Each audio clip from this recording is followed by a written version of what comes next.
नमस्कार, आप देख रहे हैं सी न्यूज़ भारत और मैं हूं आपके साथ नंदिनी। वक्त हो चुका है न्यूज़ बुलेटिन का। इस बुलेटिन में हम जानेंगे कहां तिरंगा वितरण कार्यक्रम किया गया, कहां मुहर्रम के जुलूस में दिखा देशभक्ति का रंग, निकाला गया अखाड़ा। साथ ही जानेंगे कहां वन विभाग ने पालतू पशुओं के टीकाकरण एवं दवा वितरण का किया आयोजन।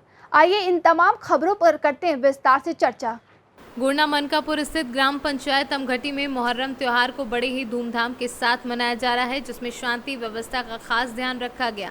इस त्योहार में हिंदू मुस्लिम दोनों लोगों ने मिलजुल कर इस त्योहार को शांति पूर्वक मनाया और ताजिया निकाला। गोंडा से सी न्यूज़ संवाददाता राम सेवक की रिपोर्ट।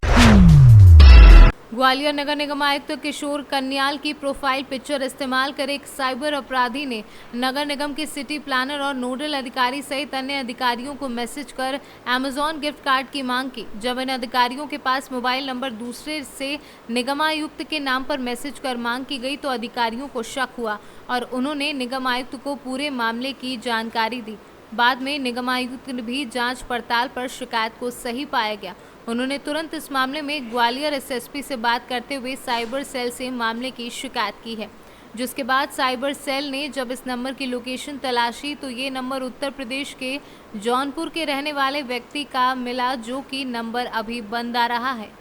फेसबुक आईडी बनाया है किसी ने और उससे तमाम तरह से लोगों से गिफ्ट दे रहा है, कुछ कर रहा है। पूरा वाकया क्या है सर, क्या मामला है?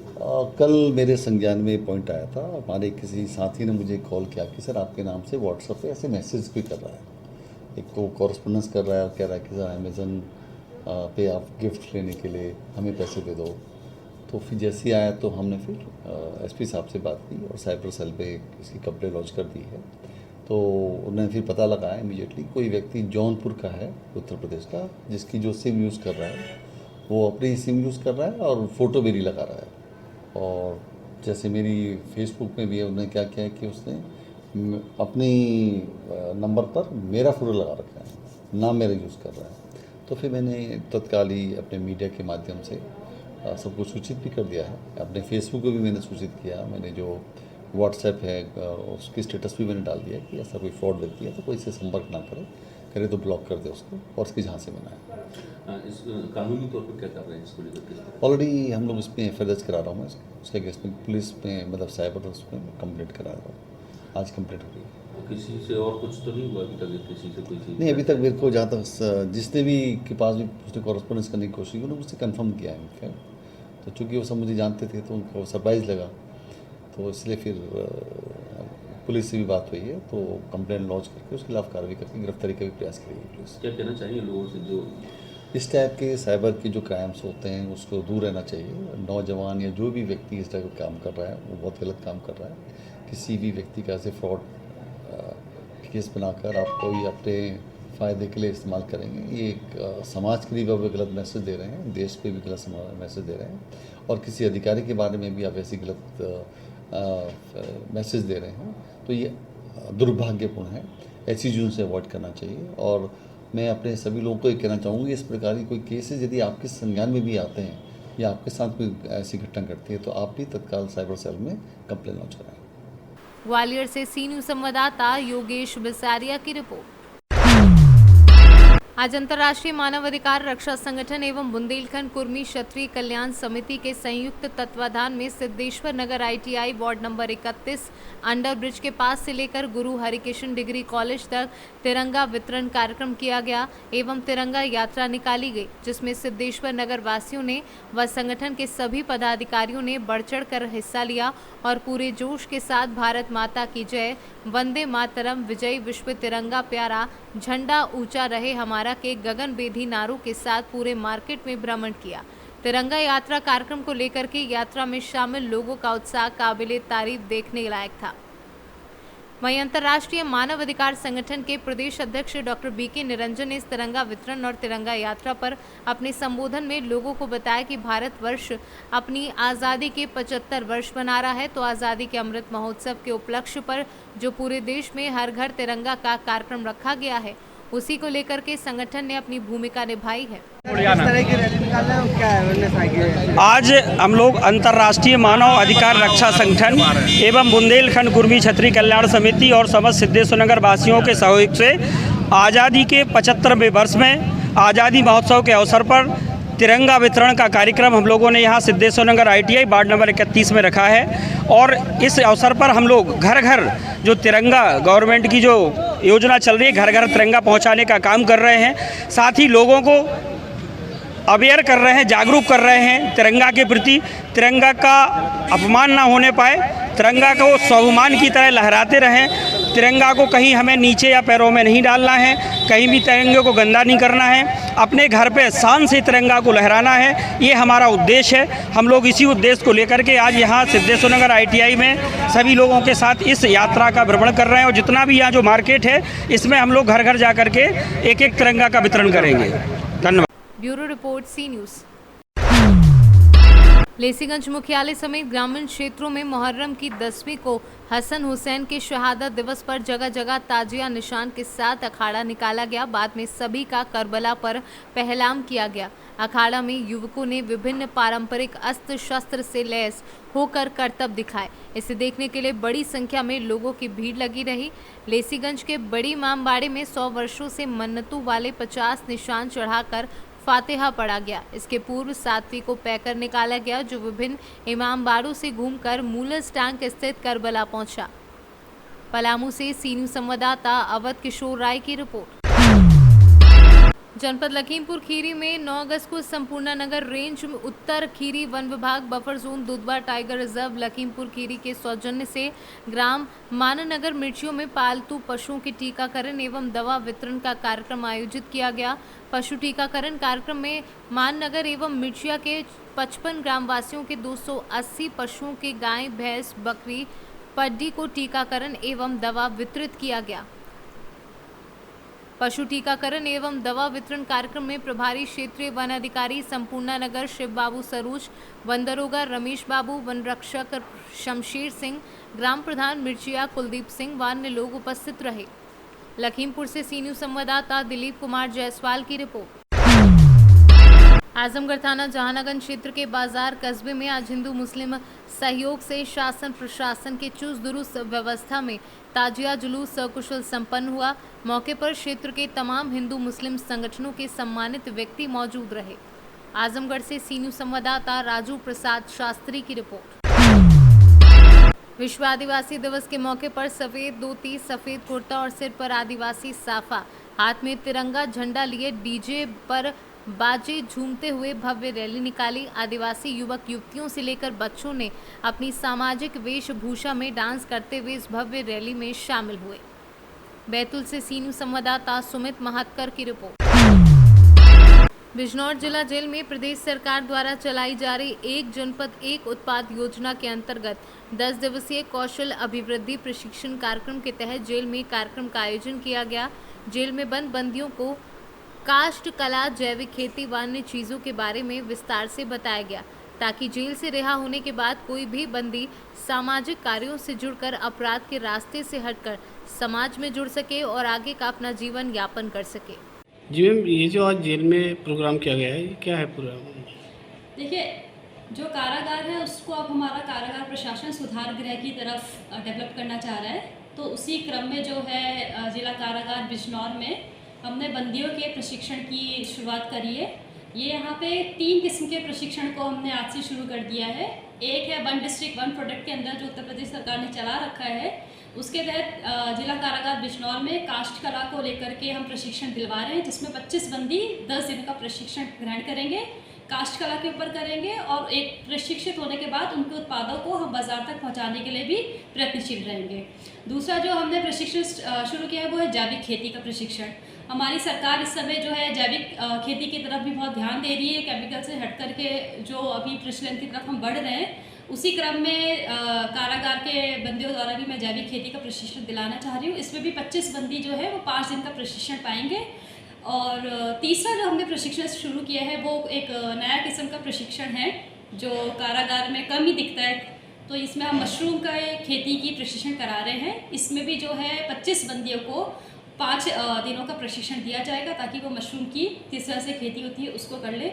इसमें महत्वपूर्ण ये है कि महिला बंदियों की तरफ विशेष ध्यान दिया जा रहा है। इन्हें बंदियों में जो ये प्रशिक्षण सीखेंगे, इसमें महिला बंदियों की तरफ विशेष ध्यान देकर उनको भी प्रोत्साहित किया जा रहा है कि वो इसमें बढ़ चढ़ के हिस्सा लें। लगभग अभी तक कितने बंदी इसमें जुड़े हैं?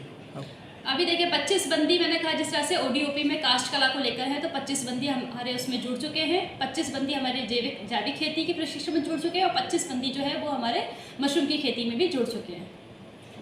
तो प्रशिक्षण के लिए आप महिलाओं की तरफ जो है, तो आप इन 25 में कितने % महिलाओं को आगे लाने की कोशिश? महिलाएं जो है उनको मशरूम की खेती में उनका ज़्यादा उत्साह है, तो उसी में मैंने उनको प्रोत्साहित किया है। इन 25 बंदियों में अभी हमें 10 महिला बंदी ऐसी मिली हैं जो मशरूम की खेती के लिए करना चाह रही हैं।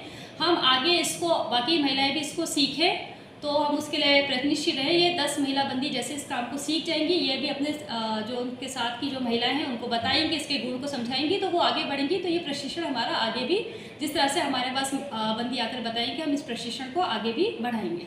बिजनौर से सीनू संवाददाता सलीम हाशमी के साथ अजमल अंसारी की रिपोर्ट। लातेहार जिला के बालूमाथ प्रखंड क्षेत्र के जोगियाडीह के मैदान में मंगलवार को आदिवासी दिवस समारोह का आयोजन किया गया। कार्यक्रम में बतौर मुख्य अतिथि राज्य के श्रम मंत्री सत्यानंद भोक्ता पहुंचकर कार्यक्रम में संबोधन किया। श्रम मंत्री ने कहा कि आदिवासी दिवस के मौके पर हम सभी को संकल्प लेना चाहिए कि अपनी समाज का ज़्यादा से ज़्यादा उत्थान कैसे हो, इस पर बल देने की आवश्यकता है।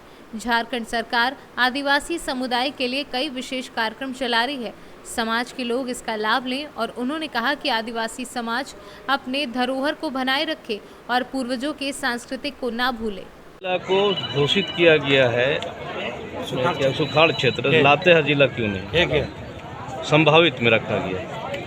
देखिए, जो झारखंड का हालात है और जो मौसम विभाग का रिपोर्ट है, पूरे झारखंड में बारिश लगभग कहीं 20% है, कहीं 10% है, कहीं 0। अब 20% 10% से कोई धान रोपनी या कोई खेती नहीं होगा। पूरे झारखंड को हम लोग रिपोर्ट उपायुक्तों के द्वारा मंगा रहे हैं और 15 अगस्त तक झंडा फहराने के बाद इसके किसानों के हित में, श्रमिकों के हित में, आम लोगों के हित में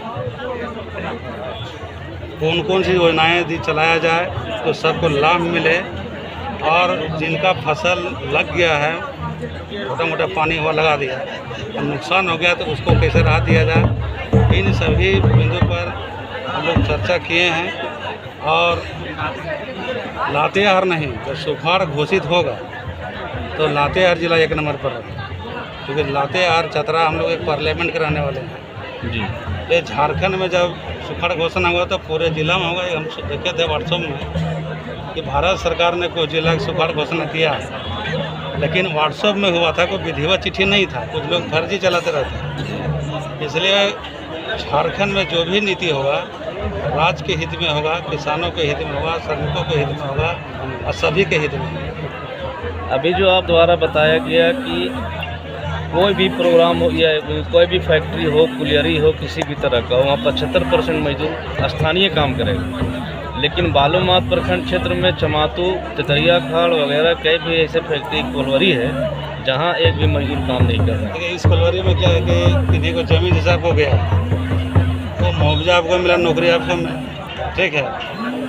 अब उसमें जो लेबर का काम करना है, उसको फिर हर जगह सभी को नकल कर सके कि कहाँ पर कितना लोगों को रोजगार मिलेगा। शिक्षित है तो उसको कहाँ मिलेगा, शिक्षित है, लेबर कम है, हैंड लोडिंग हम लोग करा सकते हैं। तो हम लोग सब ध्यान में रखते हुए बहुत जल्दी हम लोग काम करेंगे।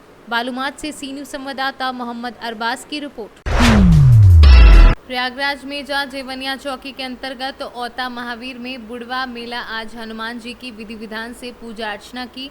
लोग दूर दराज से दर्शन करने के लिए आए और उनकी हर मनोकामना पूर्ण होती है, जिससे भक्तों की भारी भीड़ देखने को भी मिली। घंटों रहा यातायात बाधित, पुलिस प्रशासन भी इस दौरान अलर्ट मोड पर रहा। यहाँ बड़ा मंगल का मेला होता है, नहीं तो हर मंगल हर शनिचर यहाँ मेला हुआ करता है।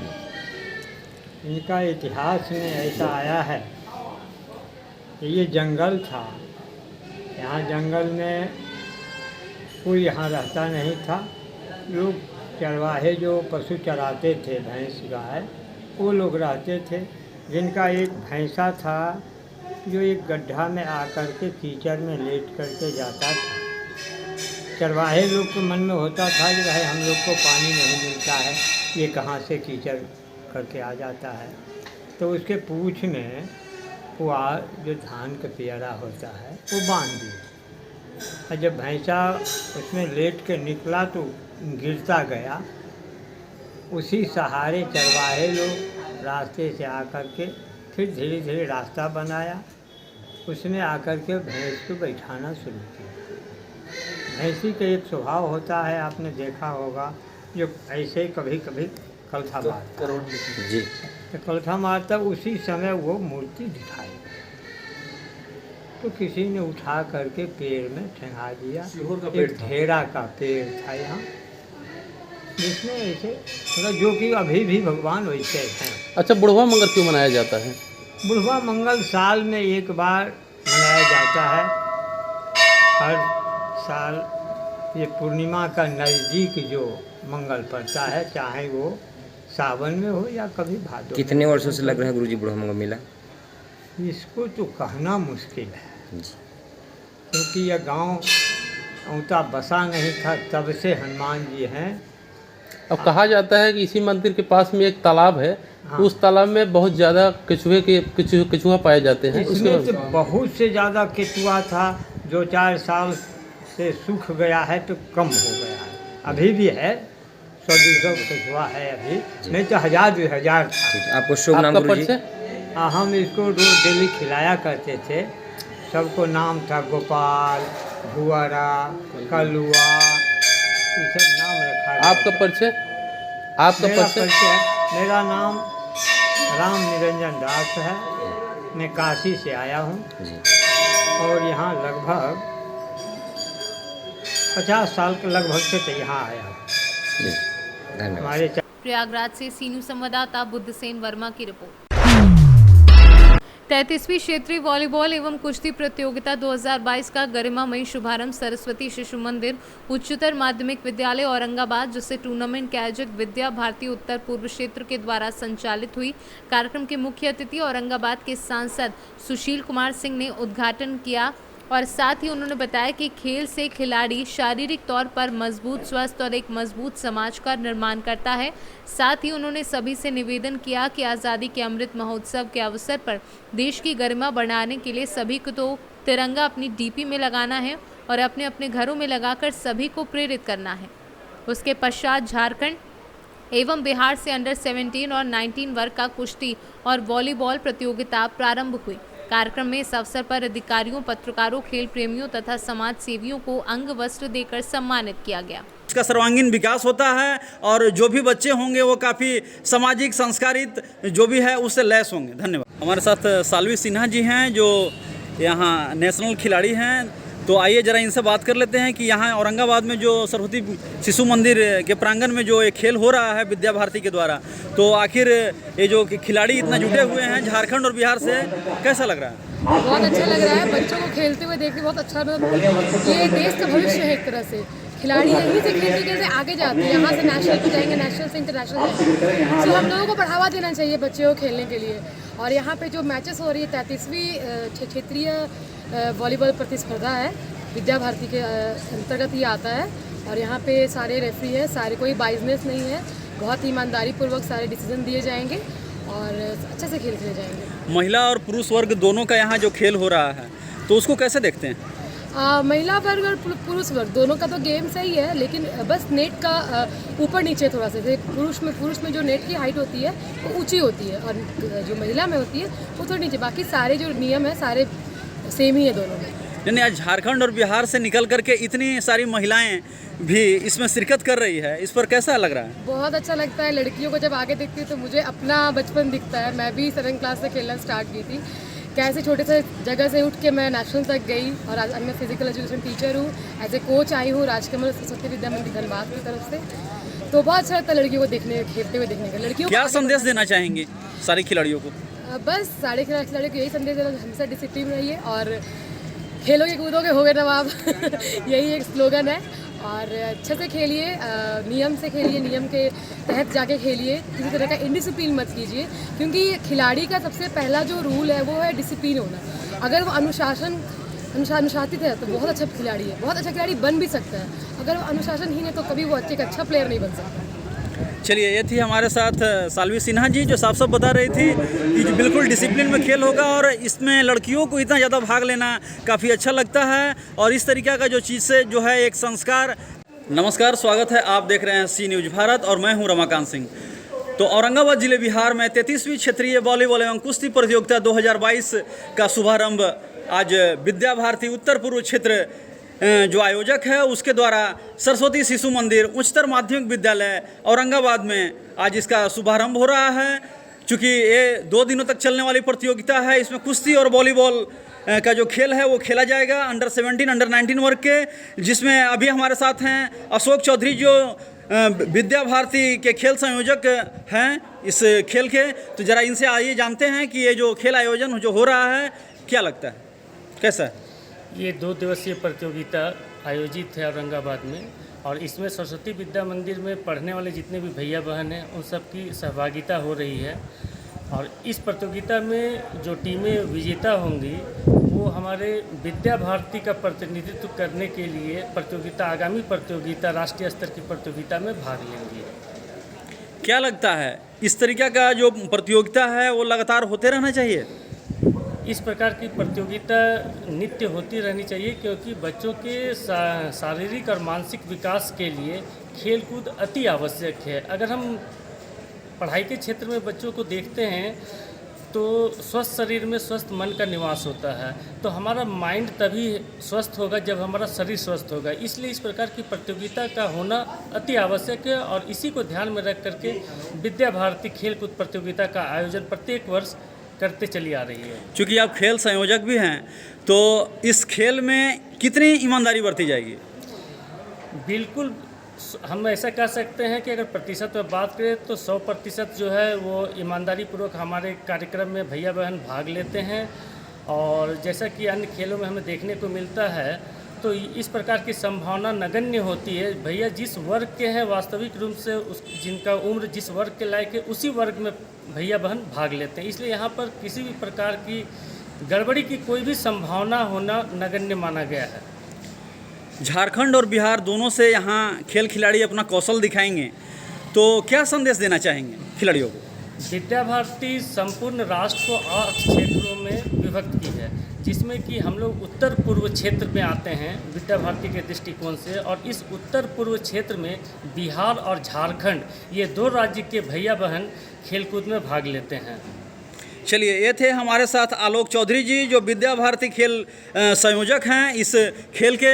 तो सबसे बड़ा चीज़ है इन्होंने साफ साफ बताया कि बिल्कुल ही ईमानदारी बरती जाएगी इस खेल में और इस खेल से जो है वो सभी लोगों का जो। औरंगाबाद से सी न्यूज़ संवाददाता रमाकांत सिंह की रिपोर्ट। बरोडा वागोडिया के फलूट गांव में जी युवा पिका खंबा माहौल के बीच टूटा खंबा है। तूफानी बारिश में ही टूटा हुआ हथवा उस पर जीयूबी के अधिकारी नजरअंदाज कर रहे हैं। પઠાણ ફળિયાની અંદર આ થાંભલો પહેલાં વાવાઝોડું આવેલું પડવાની આ પડશે તો કોની જવાબદારી? થાંભલો ક્રેક છે અને અમે જીબીમાં પહેલાં અધિકારીઓને કીધેલું છે પણ આવતા નથી। હવે એ થાંભલો નવો નાખી ગયા છે જૂનો પાડવા આવતા નથી, તો આ જવાબદારી કોણ લેશે? ઘેર પર પડશે તો આ શેરુ કાકાના ઘેર ઉપર। સાહેબને નર્મ વિનંતી છે કે મારા ઘર ઉપર આ થાંભલો પડવાની પૂરી શક્યતા છે। નીચેથી ક્રેક થઈ ગયેલો છે, નવો થાંભલો નાખ્યો પણ પુરાનો થાંભલો હજુ પણ એને પાડ્યો નથી, તો એની જવાબદારી કોણ લેશે? અધિકારીને જણાવવાનું કે આ થાંભલો જેમ બને એમ જલ્દીથી જલ્દી હટાવવાની કોશિશ કરો, કેમ કે મારા કાચું મકાન છે, મકાન ઉપર પડે તો હમણાં પણ નુકસાન જઈ શકે છે, એની ભરપાઈ કોણ કરશે પછી? વરસાદનો માહોલ આપણા ગુજરાતમાં સર્જાયો તે દિવસે આ અમારા ફલોડ ગામમાં પણ એટલો પુષ્કળ વરસાદ પડ્યો જેમાં 2-3 પોલ તૂટી ગયા અને 4-5 ઝાડ પણ વૃક્ષો પડી ગયા, જેનો આપે અગાઉ વિડીયો પણ મીડિયાવાળા આવીને બધું કામ કરી ગયા હતા અને ત્યારબાદ જીઈબીએ તાત્કાલિક ધોરણે પગલાં લઈ નવા પોલ ઊભા કર્યા, પરંતુ તે સમય દરમિયાન જે જૂનો એક પોલ હચમચી ગયો હતો તે અધૂરો તૂટેલો છે, જે હાલ પણ ઊભેલો છે. અને આ એવી જગ્યાએ એ પોલ ઊભેલો છે કે ત્યાં થઈને અવારનવાર ટ્રેક્ટર છે, ટેમ્પો છે, છકડાઓ છે, રિક્ષાઓ છે, એ છરકે છે. અને એવામાં જો આ પોલને કદાચ કોઈક વાહનથી ગામના વાહનથી કાં તો અજાણ્યા વાહનથી ટક્કર લાગી અને એ પોલ જો તૂટશે તો આજુબાજુના ઘરોને નુકસાન થાય તેમ છે. તેમ છતાં એ મુખ્ય માર્ગ પર છે અને ફળિયાની વચમાં છે. ત્યાં નાના નાના બાળકો પણ રમત રમતા હોય છે, એવામાં નાના બાળકોને પણ નુકસાન થાય એવો પોલ છે. એટલે અમારી એક માંગણી છે GEB વાળાઓની સાથે કે તમે આ જે પોલ તો ઊભા કરી ગયા, પરંતુ આ જે રસ્તામાંની વચમાંથી જે પોલ હટાવો છે એને તમે અત્યાર સુધી પણ હટાયો નથી. અને પ્રશાસન સામે અમારી એક માંગણી છે કે GEBને આ પોલ હટાવવા માટે તાત્કાલિક ધોરણે आदेश આપે અને આ પોલ હટાવે એવી અમારી માંગ છે. गुजरात से सीनू संवाददाता हुसैन मंसूरी की रिपोर्ट। विश्व आदिवासी दिवस पर आदिवासी समाज द्वारा भव्य विशाल यात्रा का आयोजन किया गया। मऊ नाका से प्रारंभ हुई यात्रा में छोटे छोटे समूह के रूप में कई आदिवासी संगठनों द्वारा यात्रा में शामिल होकर यात्रा को वृद्ध रूप दिया गया। यात्रा में आदिवासी समाज की लोक संस्कृति व लोक नृत्य आकर्षण का केंद्र रही। निकाली कहाँ से कहाँ तक निकाली और किस उद्देश्य? आज की यात्रा इंदौर के पूरे शहर से प्रत्येक कॉलोनियों से आई है यहाँ पे लालबाग, और लालबाग से ये यात्रा जो है राजीव गांधी चौराहे जा रही है। कितने लोग शामिल हुए और किस प्रकार का उत्साह? आज विश्व आदिवासी दिवस है, पूरे विश्व में ये विश्व आदिवासी दिवस बन रहा है। और आज इंदौर में भी विश्व के हिसाब से इंदौर महानगर में आज लाखों की संख्या में हमारे आदिवासी भाई रहते हैं, और आज यहाँ पे हजारों की संख्या में हमारे आदिवासी भाई एकत्रित हुए हैं। आदिवासी भाइयों के लिए क्या संदेश देना चाहेंगे? आदिवासी भाइयों के लिए ये संदेश है हमारा कि हमें हमारी संस्कृति को जिंदा रखना है। आज हम इंदौर में कई सालों से रह रहे हैं, पर हमें आज हमारी आदिवासी दिखाने का, जो आदिवासियत दिखाने का एक त्यौहार है, वो विश्व आदिवासी दिवस है, जिसे आज पूरी दुनिया इंदौर शहर से देख रही है।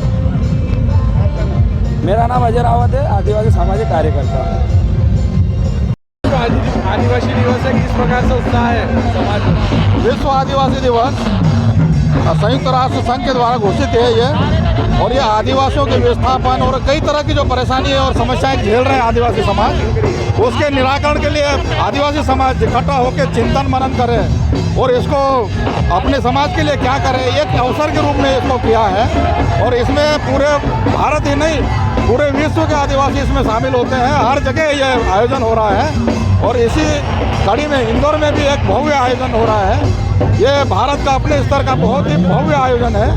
इसमें हजारों की संख्या में जो है लोग शामिल होते हैं। अभी यहाँ से जो रैली चली है लालबाग से, अभी कलेक्टर के पास में जो आई है, अभी तक बहुत से लोग जुड़ चुके हैं और अभी भी जुड़ते जाएंगे, और 50,000 लोग हो जाएंगे। अब कहाँ तक जाएगी रैली? ये रैली राजीव गांधी चौराहे के पास में जो शुभ कारज गार्डन है वहाँ तक जाएगी। समाज के लिए कोई संदेश है आदिवासी? समाज के लिए यही संदेश है कि समाज के व्यक्ति समाज के बारे में सोचे, समाज के लिए चिंतन करे और समाज के लिए काम करे।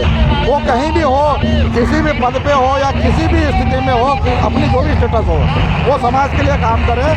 ये हमारा संदेश है। आपका नाम? मैं जगन सोलंकी, आकाश का अध्यक्ष, आदिवासी कर्मचारी अधिकारी संगठन आकाश का अध्यक्ष हूँ। समाज में उत्साह है? हमारे 9 अगस्त आदिवासी दिवस के लिए हमारे समाज में बहुत उत्सव है। पूरे इंदौर संभाग के जो मनाया जा रहा है, पूरे MP मनाया जा रहा है, और इंदौर में तो बहुत ही उत्साह है। समाज के लिए क्या संदेश देना चाहेंगे? समाज के लिए हमारा समाज एक रहे, और हमारे जो कल्चर हमारा वो भी मेंटेन रहे, और हमारा जो भी सरकार से हमारी मांग है, जो भी हमारे राइट्स है वो हमें दिए जाएँ। छोटे छोटे समूह के रूप में यात्रा निकाली जा रही, कहाँ से कहाँ तक निकाली जा रही? ये हमारी जो इंदौर की यात्रा है वो लालबाग से निकलेगी, कलेक्ट्रेट, पलसीकर कॉलोनी, टावर चौराया, टंटे मामा चौराया, भंवर कुआं, वहाँ से राजीव गांधी चौराया, और उसके बाद हमारा वहाँ कल्चर प्रोग्राम होगा सिल्वर रॉक गार्डन में। लोक नृत्य आपका आदिवासी एक लोक नृत्य है जिसको बहुत उत्साह मिल रहा है, क्या समाज से क्या मांग करेंगे, सरकार से क्या मांग करेंगे, किस प्रकार से उसको आगे बढ़ाना चाहिए? हमारी जो संस्कृति है उसको हम लोग हमारे इस आयोजन के माध्यम से हम पूरे देश में क्योंकि ये यूएनओ द्वारा घोषित है, तो आज पूरे वर्ल्ड में मनाया जा रहा है। इसीलिए इससे हमारी संस्कृति को बढ़ावा मिले और हमारी युवा पीढ़ी और हमारे जो भी अभी नई जनरेशन है वो भी इस कल्चर को देख के हमारा आदिवासी परंपरा को मेंटेन करें। आपका परिचय? मैं शंकर लाल कटारिया, इस आयोजन समिति का अध्यक्ष। मेरे साथ में सचिव श्री रंजीत सिंह देके, हमारे समाज के वरिष्ठ श्री गोविंद सिंह भूरिया और हमारे श्री वास्कले साहब और श्री गामड़ साहब, और हम पूरे समाज के द्वारा ये कार्यक्रम आयोजन किया गया है। इंदौर से सीनू संवाददाता शुभम अग्रवाल की रिपोर्ट। कासगंज जनपद की पटियाली तहसील और गंज डुंडवारा ब्लॉक के गांव बरौना और बतौली में मां गंगा अपना रौद्र रूप दिखा रही है। गंगा की धार की रफ्तार तेजी से कटान कर रही है। बरौना में पिछले 24 घंटे के भीतर 7 मीटर से अधिक का कटान हुआ है। कटान के दौरान बरौना गांव के बाहरी क्षेत्र में ग्रामीणों के खलिहान पूरी तरह से खाली कर दिए गए हैं और अब ये खलिहान गंगा की जद में है। तेजी से कटान बढ़ता देख ग्रामीण अपनी अपनी झोपड़ियों में से सामान निकालकर गांव के ऊंचे स्थानों की तरफ बढ़ रहे हैं। गौरतलब है कि जिलाधिकारी हर्षिता माथुर ने बीते शनिवार बरौना और बतौली का निरीक्षण किया था। गंगा का कटान देख सिंचाई विभाग ने भी इस कटान को रोकने का प्रयास किया, लेकिन सिंचाई विभाग के अधिकारियों पर क्यों पाइन लगाकर कटान रोकने की कोशिश की गई, लेकिन इस पर के उपाय गंगा के तेज बहाव में बह गए। क्या नाम है आपका? देवेंद्र सिंह जी, क्या घटना है जो कि आप कलेक्ट्रेट पर आए? गंगा जी का पानी इतनी तेजी से बह रहा है कि गांव कटा जा रहा है। कई घर कट चुके हैं, लेकिन कोई भी अभी व्यवस्था वहाँ ऐसी नहीं है जो कि कटाव रुक सके। तो कलेक्ट्रेट पर क्या जिलाधिकारी महोदय से हाँ, महोदय जी को अवगत कराने आए हैं कि कोई बचाव के लिए कोई व्यवस्था की जाए जिससे हम लोगों के घर बच सकें। कासगंज से सीनू संवाददाता मानपाल यादव की रिपोर्ट। जनपद महाराजगंज के नौतनवा में शांतिपूर्वक निकाला गया मुहर्रम का मातमी जुलूस, जिसमें तहजिया को नगर के चौक चौराहों से होकर करबला तक ले गए। मुहर्रम का त्यौहार अकीदत के साथ मनाया गया। मंगलवार को नौतनवा सहित ग्रामीण इलाकों में भी शांतिपूर्ण ढंग से ताजिया निशान के साथ मुहर्रम का जुलूस निकाला। इस दौरान जुलूस में शामिल लोगों ने हसन हुसैन के नारे लगाए तथा उनको याद किया। महाराजगंज से सीनू संवाददाता श्रवण यादव की रिपोर्ट। फिलहाल के लिए इस न्यूज बुलेटिन में बस इतना ही। देश दुनिया की तमाम खबरों के लिए देखते रहिए सी न्यूज भारत।